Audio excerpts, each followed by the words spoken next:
Noņemsim aizsargu plēvi.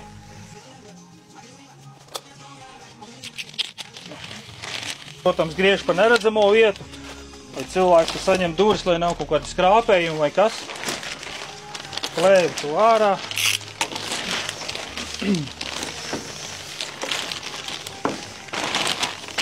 Te mums stāv visādas krāsas, gan durvīm, gan logiem, rāmi, vērtnes, divreiz krāsaini, viensreiz krāsaini.